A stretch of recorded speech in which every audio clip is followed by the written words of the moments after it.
Good day mga ka-farmer. So nandito tayo ngayon sa aming farm. Ito nga pala yung ating ipapakita sa inyo, ang aming bagong chicken coop.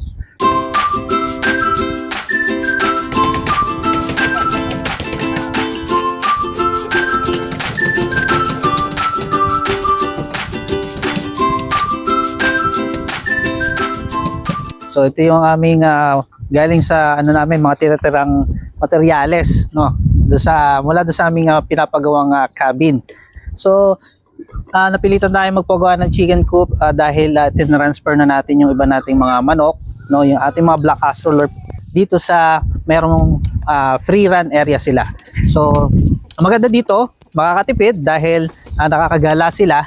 So sila marunong kasi sila maghanap buhay, kumbaga naghahanap sila ng pagkain nila kapag nasa free run sila area nila. And then ito yung ating chicken coop na bago ngayon. So yung design natin is ito, no, mapapansin nyo,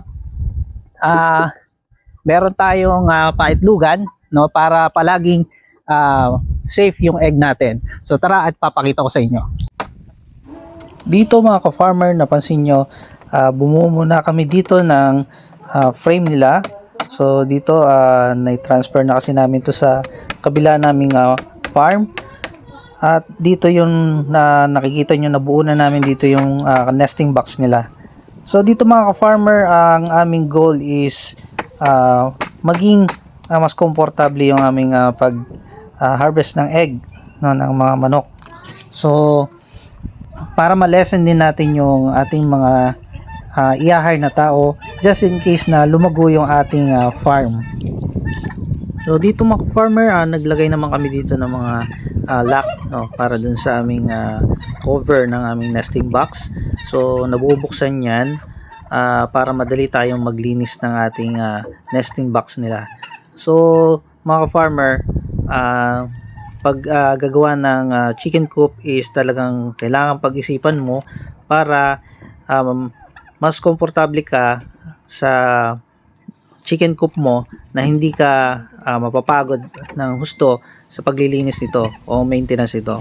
So ayan, mapansin nyo, meron kaming cover ng pag nagugulong yung itlog. So ito yung aming ginagamit para na maayos yung aming pag-harvest ng egg. So mapansin nyo yung egg dyan, gugulong yan, then bubuksan nyo lang yung taklob na yan.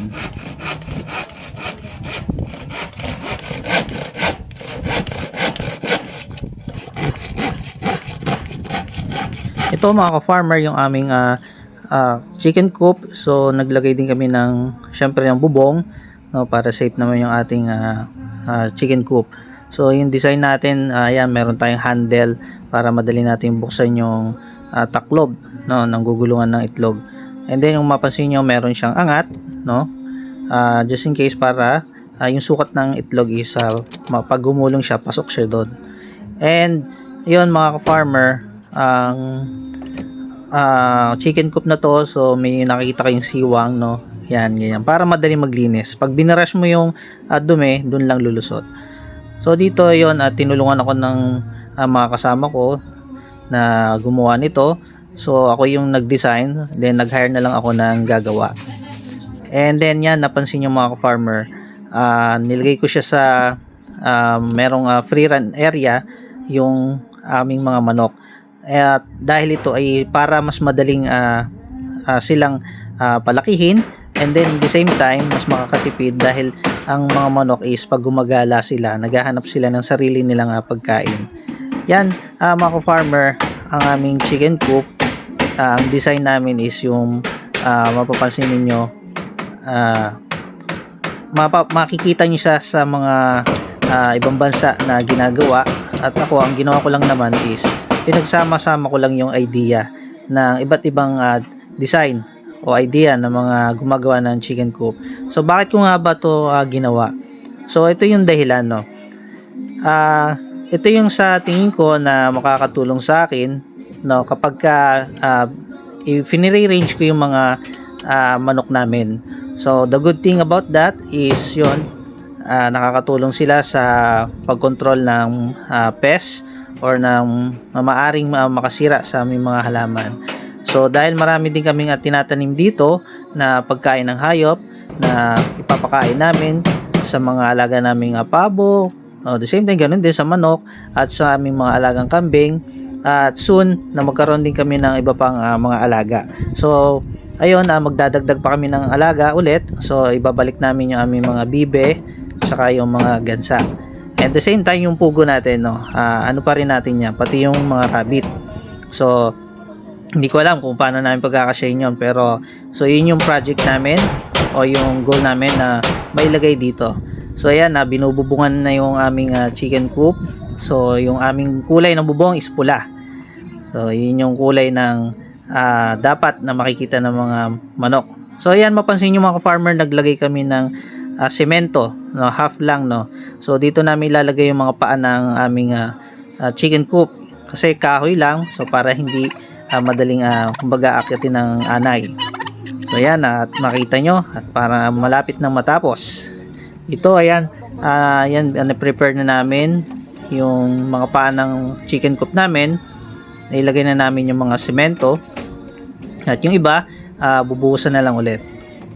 So pinatigas pa yung yung pagbuhos ng kalahati ng ng paa, yung sa lata na pinagbuhusan namin ng semento.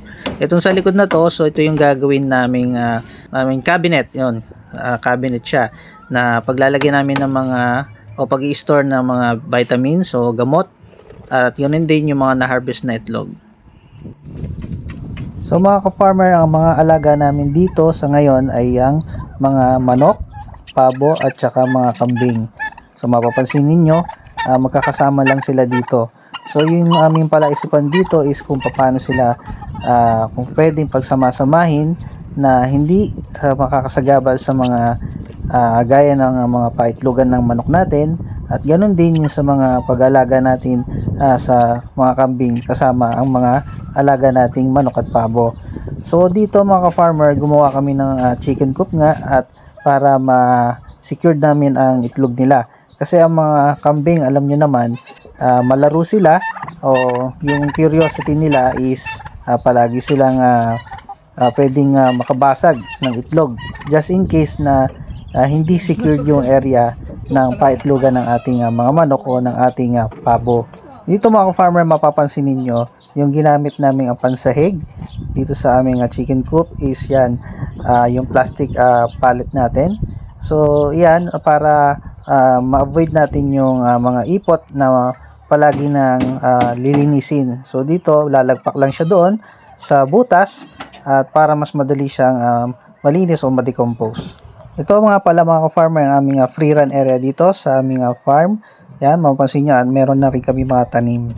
Ayan mga ka-farmer, malapit na matapos yung ating store cabinet. So ayan, lagyan na ng sidings, no? At to, ginagawa na yung ating balcony para sa ating chicken coop na pwede naman natin din tambayan. At yan, napansin nyo, nilalagyan na natin ng pang ramp, no? Yung kumbaga yung tulay natin, no, para makakit yung ating mga alagang hayop.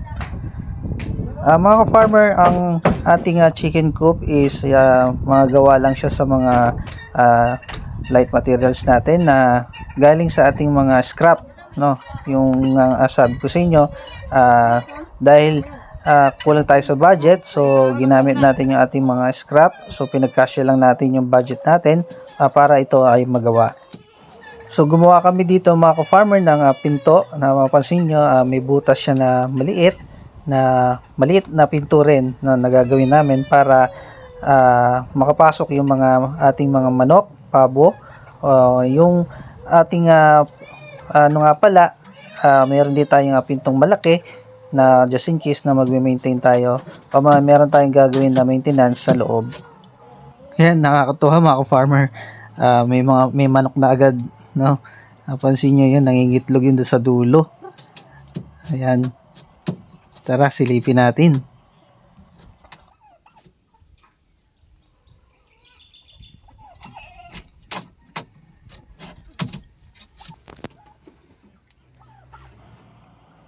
Hoy, bulaga! Anong ginagawa mo dyan? So ayan, mga ka-farmer, iwanan muna natin. para makapangitlog muna siya.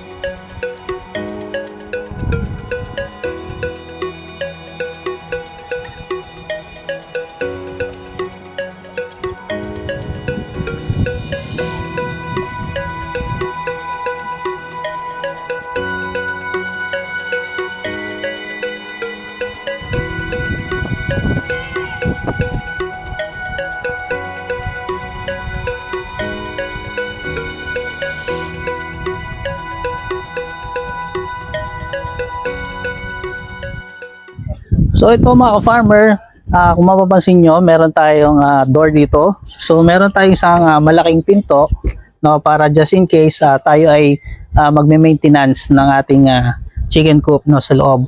So hindi naman siya totally na palagi tayo nagme-maintain dahil sa design natin is meron naman kasi siyang laglagan ng ipot, kaya wala tayong masyadong problema doon. Then may mali tayong door na papasukan lang ng manok, no. Kung mapansin nyo, medyo napalaki lang yung butas namin dito sa part nito, yung sa maliit naming door, is because yung pabo namin is medyo malaki, no. Hindi siya kagaya ng mga ibang pabo. So dahil broad breasted turkey sila, so kasya kasi siya sa ganitong butas, no. Pag masyado namin nilitan is mahirapan na pumasok yung pabo. So ay yung mga kambing naman, so yun, pasok sila dito pero hindi naman sila nagtatagal. So ang mahalaga is safe yung egg ng mga manok, no. At lalo na pagka umuulan, no, meron silang masisilungan kahit papaano. So pero hindi pa tayo ready doon. Magpapagawa pa rin tayo ng kanilang parang hapunan nila. So yan, ganito lang yung design. So meron lang siyang lock dito sa pinto. Bubuksan to. Then ito, nasasara to. Ayan. So ito na rin yung parang silbing tulay niya. So ayan. Tapos lock lang natin. So tuwing hapon is sinasara namin to para walang pumunta ditong manok, no, walang humapon dito sa loob para hindi nila puntahan yung pugad. So yun yung design natin. Yan.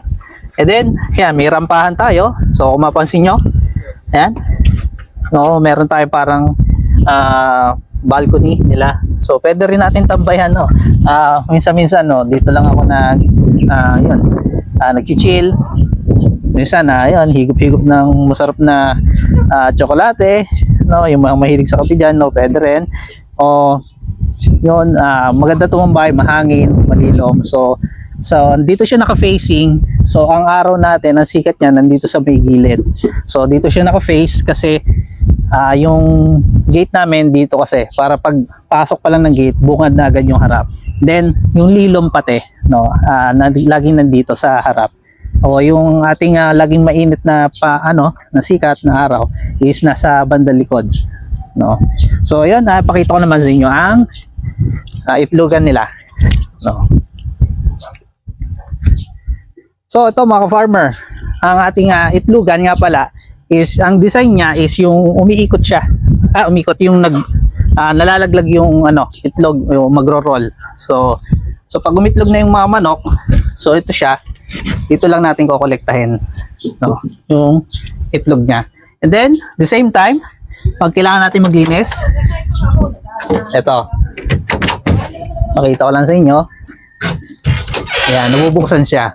So ito, madali siyang linisin. Hindi mo na kailangan pumasok sa loob para linisin yung natin, mga chicken nest, no, nest box natin.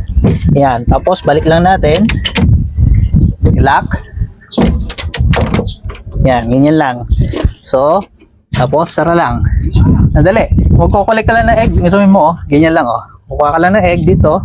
So ayan, diba? So yung ganun lang yung design niya, no? So may mga hindi pa kamo na ilalagay dito kasi lalagay ko pa siya ng ilaw. So set up ko ng lagyan ko ng solar na ilaw para mas tipid, then mas secured yung area niya. Kasi pag may ilaw na to, mas maganda no, sa gabi. Yun. Pag halimbawa sa gabi gusto kong mongolekta ng itlog, gusto ko lang kumain ng itlog na yun ang ulam ko. So yun, madaling mag-harvest. And then pagka-harvest dito naman na ilalagay yung ating egg pagka-harvest. So yung design niya, meron siyang yan, merong storage box o storage cabinet. Ito. So meron lang din dito, yan. Bubuksan lang to. Tapos dito na ilalagay yung mga nakolektang itlog na nakatray na. So for the meantime, wala pa akong nakalagay dito. Hindi ko pa siya malagyan. Ayan. So double walling kasi nandito lagi yung init. So paano siya yung itlog? So dahil mainit dito lagi, so kaya naka double walling siya. Double walling pati ito, double walling. Pero dito yung hangin naman sa loob, kaya malamig yung ano niya. Then mapansin nyo, ano lang kami ng parang ito yung drum ng tubig. So maglalagay kasi ako ng painuman sa ilalim, no, yung para buhos lang ng buhos ng tubig dito. Then yung painuman natin na binili, so may ko-connect na hose, no, para doon. So hindi tayo refill na refill, no, kumbaga matagalan, no, bago tayo mag-refill ng tubig. So yun yung design namin, no? Ilagay lang namin ng guard para hindi siya malaglag basta-basta. So pag kukunin niyo siya, madali lang naman, dito lang. Yan. Tapos paglalagay, dito lang din. Yun. So yung concept ng ating chicken coop is para mapadali natin yung ating gawain, no, yung trabaho dito sa farm. And then at the same time, malesen natin yung mga tao na kailangan natin sa farm, no. At the same time, syempre pagka the lesson ng tao is mas malaki yung potential ng income natin, no, na makakamit, no. Yun yung concept dito sa aming farm. So ayun, dahil napansin niyo yung aming chicken coop is ayun, may mga ang pangapaa din niya is na nilagyan natin ng tawag ito, yung cover, no, yung mga lata o yung plastic na ano ba to, pintura o epoxy prime na pinaganuhan namin. So nilagay namin yung paa dahil kahoy, gawa siya sa kahoy, is baka anayin, no. So yun yung protection natin para sa anay, tapos sinimentohan namin, no. At marami, kumbaga yung unang gawa kasi namin medyo mabuhay siya, kaya gumawa kami ng mga patibay pa, kaya dumami yung paa ng ating chicken coop is para hindi siya madaling tawag dito, yung madaling dalhin ng bagyo. So hindi kaya basta ng malakas na hangin, kasi dito medyo malakas yung hangin, umiikot dito sa lugar namin ng hangin dahil nga malapit din kami sa dagat.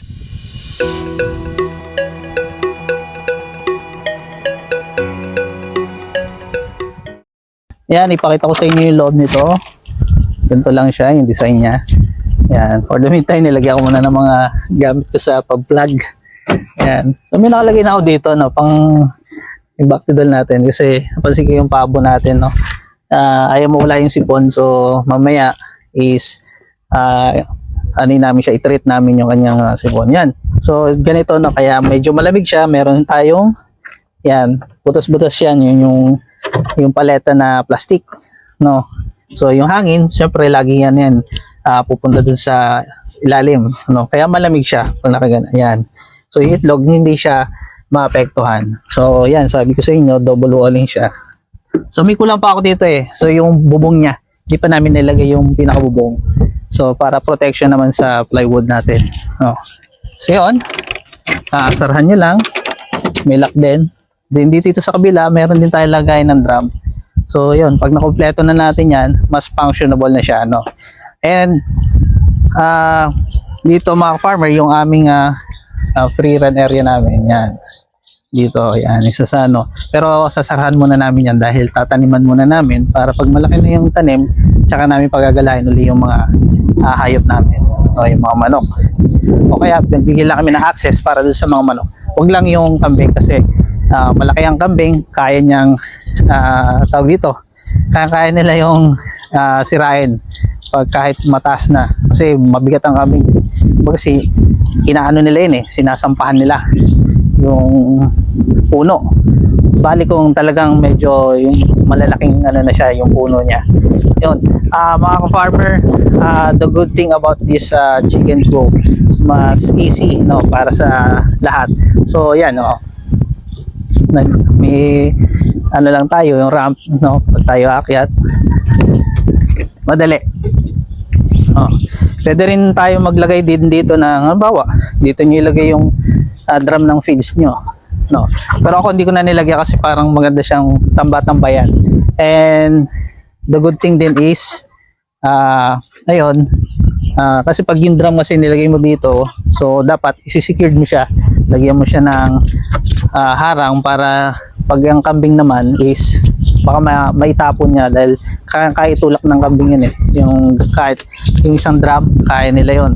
So nag-decide kami na wag na lang itago na lang sa iba yung aming lagayan ng feeds and yung ating chicken coop design is yon. Meron tayong syempre mga napagkunan din, pinagsama-sama ko lang yung idea kaya mas ano siya kumbaga mas useful siya para sa akin kahit yun gawa lang sa scrap and yung ating pinaglalagyan ng itlog, kung mapapansin niyo meron niyang siwang na madali ding linisin, hindi yung dadakot ka pa so meron yung siwang na maliit lang dun sa pinakaano niya sahig na para pag binrush mo madaling lumabas yung mga dumi o gabok. So ito mga ka-farmer yung aking sinasabi sa inyo. Ayan. So meron siyang siwang. Yan, kung mapapansin niyo yan. Yan. Yan yung daanan ng ating dumi. Ayan, halos isang daliri ko lang kasi dyan. So madali siyang linisin. So buksan nyo lang. Then brush lang. Madali na siyang yan. Madali siyang linisin. Yan. Yan, kita niyo yung daliri ko. Yan. So, yan yung ating ginugulungan na itlog. Yan. So, ipakita ko sa inyo yung buksan natin. Yun yung mas may handle tayo. Yan. Yan lang siya mga farmer.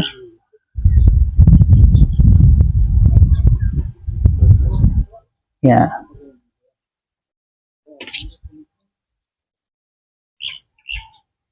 So gusto kasi ng mga manok yan medyo may privacy.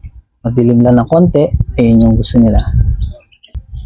Tapos yan mga farmer, pwede natin sara. Sara lang natin. Tapos ito. Yan, meron tayong lock dito. Yan. Tapos ito, bila. Lock lang natin. Yan. Tapos ito, balik lang natin to. Kung ating bukasan ng itlog. Yan.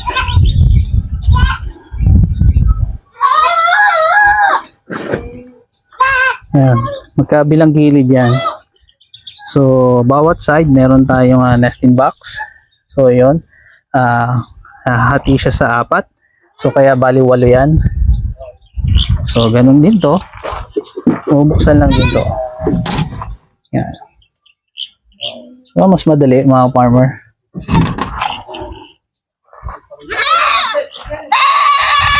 Yan. Save time. Yan. Yan lang.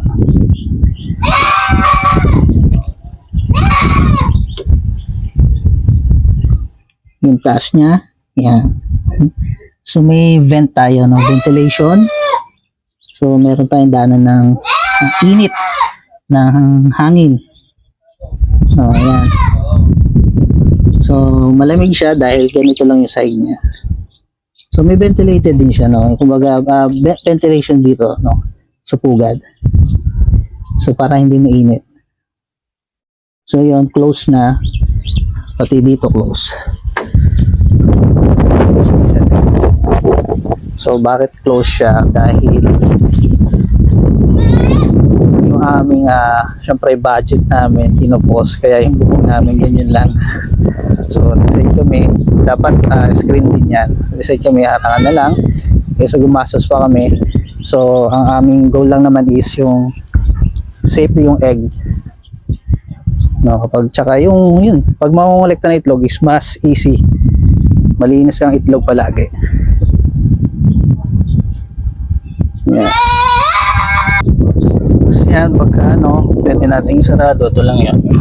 Yan. So ayan, buksan natin. Ulit lang siya. So pagpapasok tayo dito, yan, iupo lang tayo. Pero pagdating dito sa loob, yan, pwede akong tumayo para hindi nangalay. Kasi lalagay din ako ng ilaw dito eh. Para paggabi, may ilaw dito, maliwanag. Oh, magkakaroon ng liwanag sa ilalim. Yung gabi lang naman yun. So, ayan. So, dito, yan, kita yung labas natin. Yan. Malamig dito actually Lolo ko nga yung kasama ko, pwede na siyang tulog dito. Kasi kasi yung tao dito. Isang tao dito pag umiga, pwede. So yan yung ating nesting box natin. Yan, ganyan lang. May umitlog na pala. So yun, napansin natin yung isang itlog medyo kumalang dito kasi wala nga pala tayo ditong nakalagay na kahoy. So dapat natin lagyan yan. So para dire-diretso yung egg doon. Yan, halimbawa, sample. Yun lang, dugulo yung itlog. Yan. So ayun, tingnan natin doon sa likod.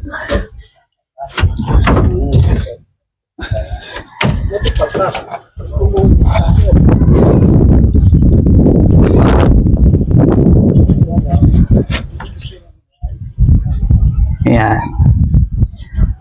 So ayan, nakikita natin yung ating mga kailangan pang i-improve, no? So ito yung itlog ng manok ngayon. So successful naman siya. So may konti lang tayong kailangan na gawin para dire-diretso yung itlog. Then yun, sa dati kong nesting box, meron nga pala akong nilagay sa gilid ng ganito para hindi masyado yung impact, no? So naglagay kami dito ng parang foam. So dapat lalagyan natin to. So lalagyan ko para yung impact ng egg hindi masyado ganun kalakas. O pwede rin mag-cause ng pagkabasag yun eh. So para lang ma-prevent natin. Yan. Ganyan lang siya kalaki.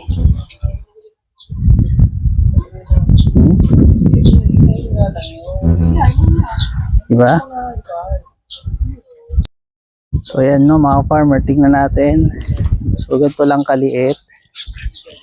Yan, ganyan lang. So pagpasok ka dito, yuko ka lang ng konti. Yan, hindi nyo nakita yung mukha ko, no? So ganun lang. So napakasimple. So yung budget kasi natin, dapat malaki yung gagawin natin na ganito. So syempre, kung limited lang yung budget, so ilitan na lang namin para magkasya yung budget natin sa chicken coop. So ayun, basta magkaroon lang sila ng kahit paano na masisilungan nila. And then yun nga, para yung problema natin dun sa cabin, sa natin is magawa na natin, no, mapatuloy na natin may pagawa. So kaya nag-decide tayo magawa ng ganito. So ayun, yung mga isa sa mga project namin dito sa backyard farm namin. Ayan mga ka-farmer, at ating pagmasdan, no, at nakita niyo yung ating isang inahin at nagsimula na siyang pumasok sa ating chicken coop. So yan, at mate-testing na talaga. So sa wakas, at ito ay kahit pa paano natapos na natin at mapapakinabangan na natin ang chicken coop na natin na ginawa. So mga ka-farmer, naway makatulong itong aking design para sa inyong mga manukan na para mas madali ang inyong pagtatrabaho sa inyong farm. So mas malinis ang itlog at hindi basta-basta mababasag at secured yung inyong paitlogan ng inyong mga manok. So ang design nito is for egg production, no. So yung mga gustong mga breeder nila is kusang yung bagang ang design niyo is huwag niyo gagayahin yung itlog, yung design na itlog namin o yung paitlogan na gumugulong kapag kayo ay magpapalimlim ng inyong mga manok. So tanggalin niyo lang yon at pwedeng niyo na rin gayahin ang design namin na chicken coop na ito. Basta tanggalin niyo lang yung design na gumugulong yung itlog kung gusto niyo mga manok ninyo ang maglilimlim sa inyong mga kanilang mga itlog. So kung hindi naman kayo mag-i-incubate. So dahil kami is nag-i-incubate naman kami, just to secure lang yung aming egg, kaya ganun yung aming design. Mga ka-farmer, naway na nagustuhan ninyo ang aming bagong disenyo ng aming manukan. So ito yung aming new design of chicken coop.